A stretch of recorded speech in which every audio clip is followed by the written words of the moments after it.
I stood before a religious tribunal in Riyadh with chains on my wrists and a death sentence on the table because I refused to deny a book I had found half buried in the sand of the empty quarter 6 months earlier. I had picked up a Bible from the desert floor, read it in secret, and walked into a hidden church to demand they explain its words. But the night the verdict was to be carried out, something entered the room where I was being held that brought 3 armed guards to their knees and stopped an executioner's hand in midair. Have you ever been so certain that God was silent that you missed the fact He had been speaking to you your entire life through the one book you were taught to hate? My name is Hamza ibn Faisal ad-Dosari. I am 29 years old, and on the 11th of October 2021, I stood before a closed hearing in the Al-Murabba district of Riyadh, Saudi Arabia, accused of apostasy for possessing a Christian Bible I had found in the desert and for attending an underground worship gathering at what the believers called St. Mark's Fellowship in a converted basement near the old souk. I had no idea that everything I believed about God was about to be destroyed in a way so powerful that the men sent to carry out my sentence would be the first to fall to their knees. My father taught me from my earliest years that Christianity was the most sophisticated lie ever told. He said Christians had committed shirk, the one sin Allah would never forgive, by worshipping a human being as God. He said their Bible was a ruined text, rewritten so many times that not a single truthful word remained. By 16, I had joined the informal network of young men from respected families who helped the religious police identify and disrupt secret Christian worship among foreign laborers in Riyadh. I reported housemaids, drivers, construction workers. I watched Bibles get thrown into bins. I watched families lose their livelihoods and their right to stay in the kingdom. I felt nothing but the sharp certainty that I was protecting the house of Allah. I had no idea that the God I thought I was defending was about to reach me through the very book I had been trained to despise. By 26, I had earned a degree in mechanical engineering from King Fahd University. I managed technical projects within the family's energy consulting firm. I was engaged to a woman named Rawan bint Nasir al-Ghamdi, the daughter of a prominent legal family, chosen and approved before we had exchanged a single private word. I had everything a man in my world was measured by: wealth, position, a coming marriage, and a faith I had never once examined with open eyes. Ask yourself this question. Have you ever been so secure inside the walls of your own certainty that you forgot walls can also be prisons? The discovery that changed my life happened on a Friday in late March 2021 during a hunting trip in the Rub al Khali. My uncle organized falcon hunting expeditions twice a year, deep into the empty quarter where the sand stretched to the horizon in every direction and the silence was so complete you could hear your own heartbeat. On the second afternoon, I walked alone about a kilometer from camp to watch the sunset. The wind had shifted the dunes overnight and exposed a patch of hard earth between 2 ridges. Something caught my eye. A corner of dark leather, cracked and sun-bleached, sticking out of the sand near a cluster of dry scrub. I bent down and pulled it free. It was a book. The leather cover was worn but intact. I opened it. The pages were yellowed but legible, printed in Arabic on one side and English on the other. I recognized the word Injil, the Gospel, and then I saw the name Isa printed again and again across the pages. It was a Bible, a Christian Bible, lying in the middle of the most desolate stretch of desert in the Arabian Peninsula, as though someone had buried it there or the sand had simply chosen to reveal it for me alone. I should have left it. I should have thrown it back into the sand or reported it when I returned to camp. Instead, I tucked it inside my jacket and carried it back to my tent. That night, while the others slept, I turned on my phone flashlight and opened the first pages. I told myself I was reading it to understand the enemy, to find the weaknesses in Christian thinking that my father had always described. The idea that I might find truth in those pages was absurd to me.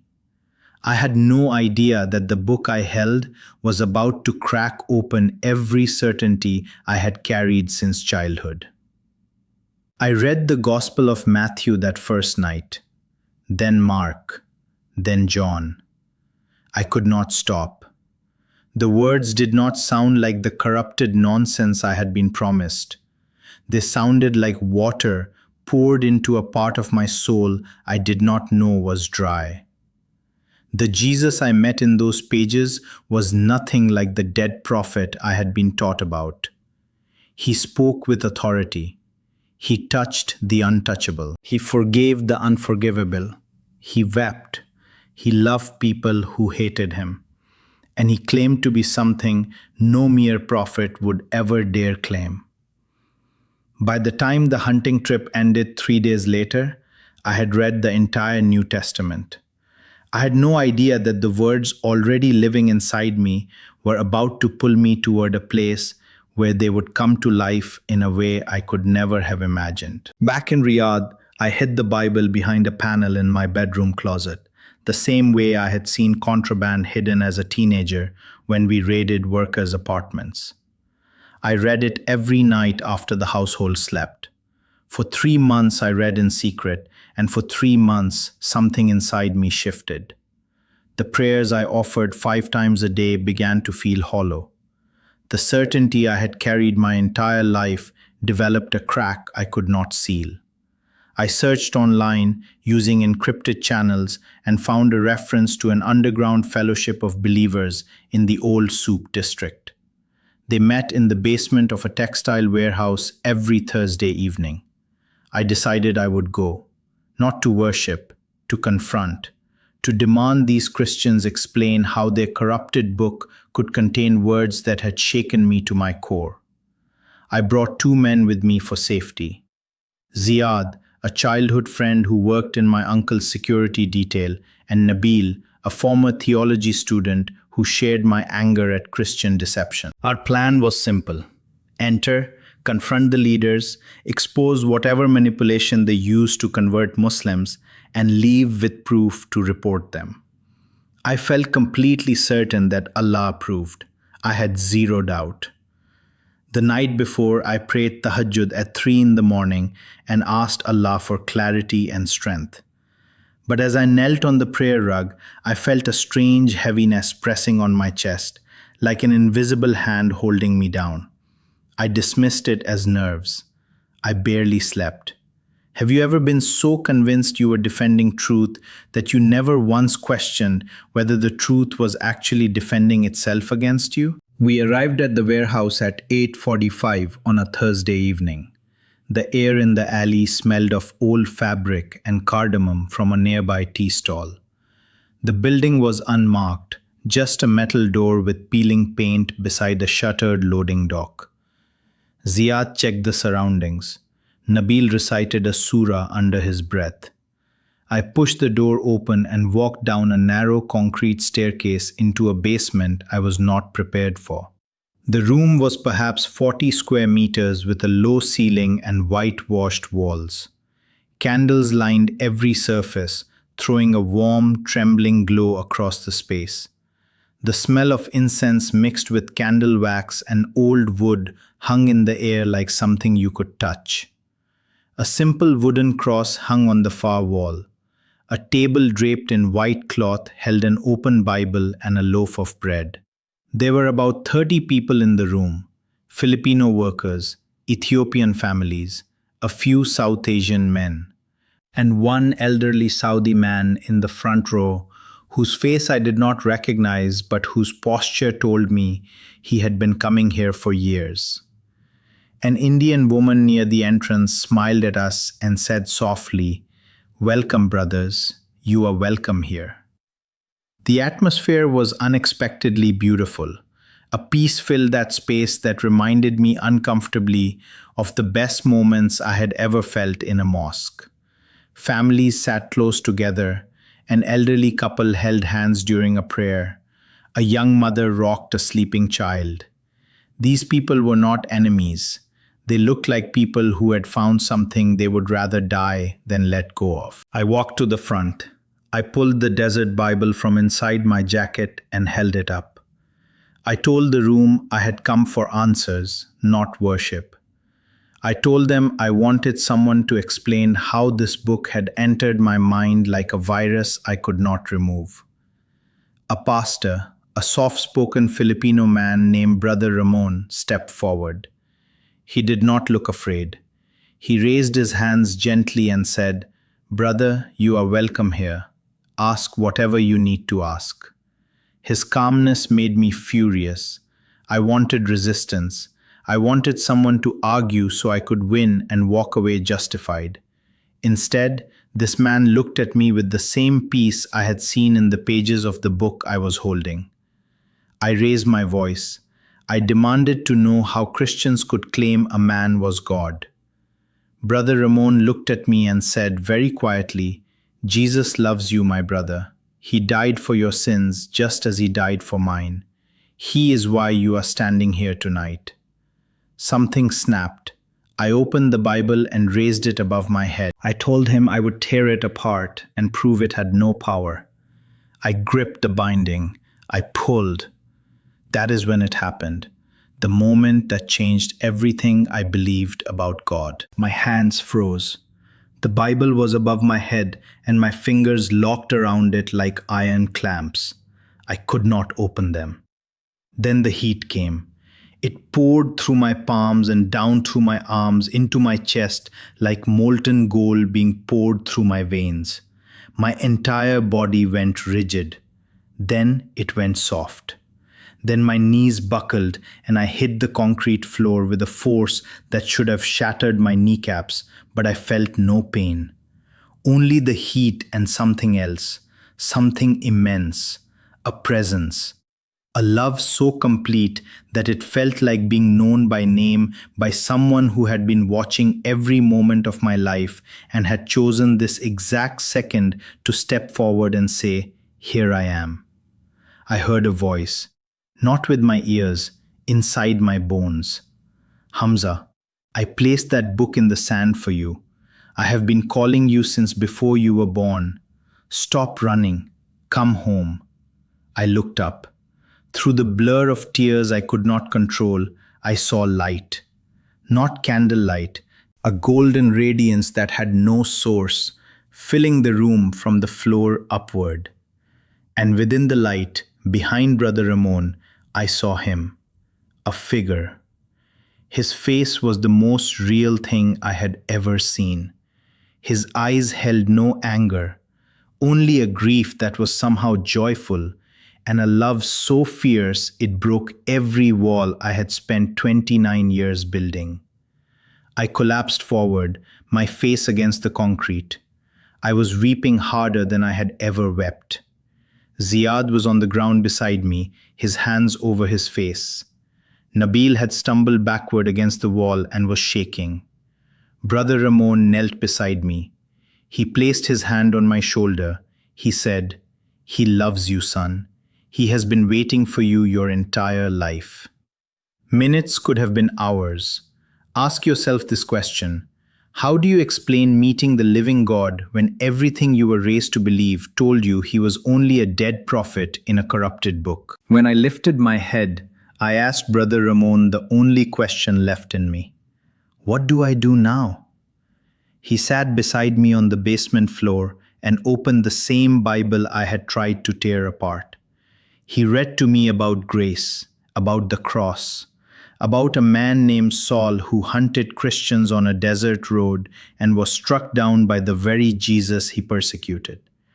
He told me what had happened was not punishment, it was invitation. Then he led me in a prayer.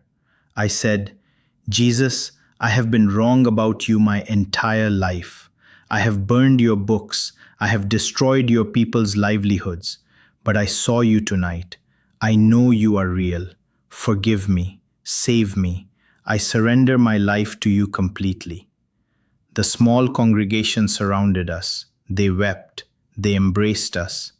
People I had come to intimidate were celebrating as though they had found lost brothers. Ziad prayed the same prayer beside me. Nabil, still shaking, asked to pray it too. 3 of us converted on that basement floor. I had no idea that the room I had entered to destroy would become the place where I was reborn. I was baptized 2 months later in a secret ceremony in Bahrain. I chose the name Thomas because, like the doubting apostle, I had needed to see and touch before I could believe. But the cost came faster than I was ready for. Someone in the fellowship reported our presence that night. Within 2 weeks, the religious authorities knew. I was called before a closed hearing. They found the Bible in my closet. They had testimony from informants. The charge was apostasy. My father sat in the room during the proceedings. He did not speak. He did not look at me. When the verdict was read, he stood and left without turning around. That evening, through an intermediary, he sent me 4 words: "You are dead to us." My mother called me once. She wept so hard she could not form complete sentences. She managed one line before the call ended. "You have destroyed everything, Hamza." That was the last time I heard her voice. My engagement to Ravan was annulled within days.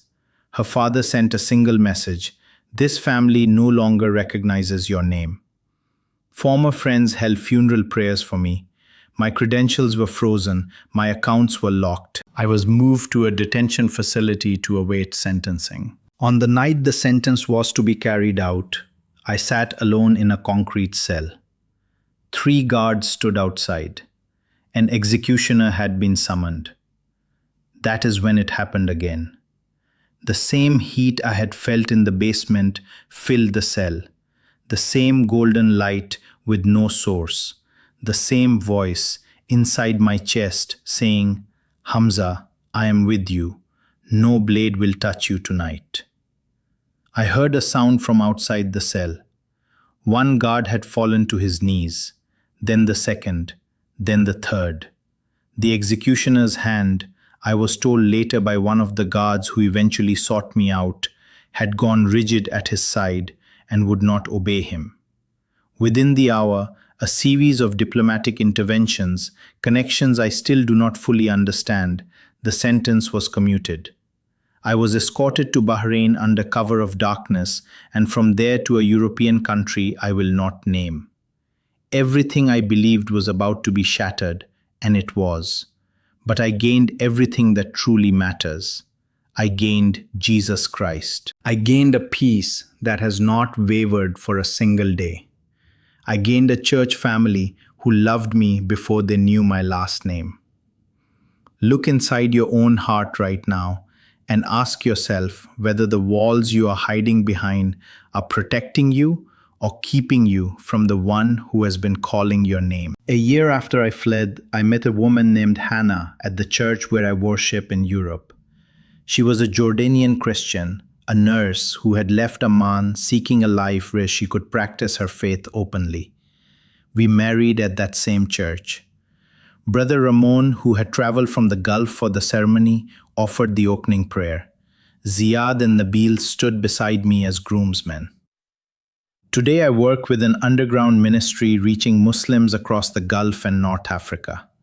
I share my testimony through encrypted channels and face-to-face meetings in safe houses. Over 70 Muslims have given their lives to Christ after hearing what happened in that basement and that cell. Some were engineers, some were scholars, some were men who, like me, found a book in a place they never expected and could not put it down. I returned once to the edge of the empty quarter. I stood on the sand near where I had found the Bible. The wind had shifted the dunes again. The scrub was gone. The hard patch of earth was buried. But I knelt on the sand and thanked the God who had planted a book in the desert and waited for a prince to walk past. I still write to my parents twice a year. I send the letters through a cousin who promises to deliver them. I have never received a reply. My daughter Salma was born 7 months ago.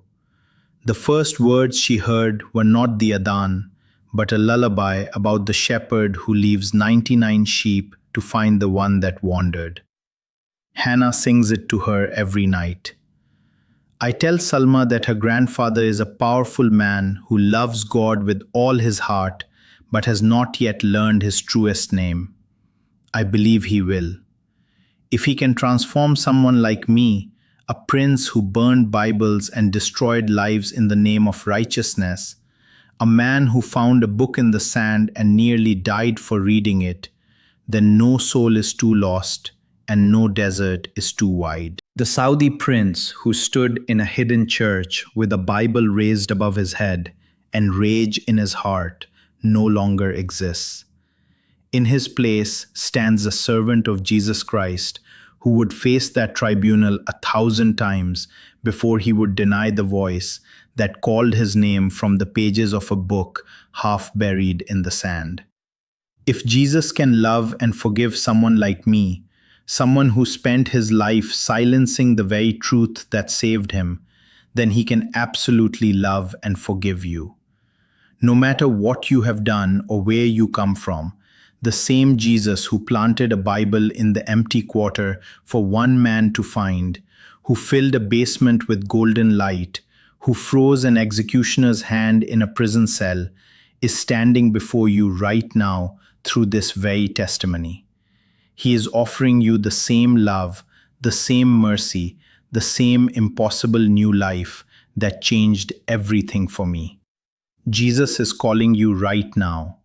Do not wait for a book in the sand or a light in a cell. He is already pursuing you. He has been pursuing you since before you started watching this video. Will you let him in and discover the love that crosses every desert and opens every prison door?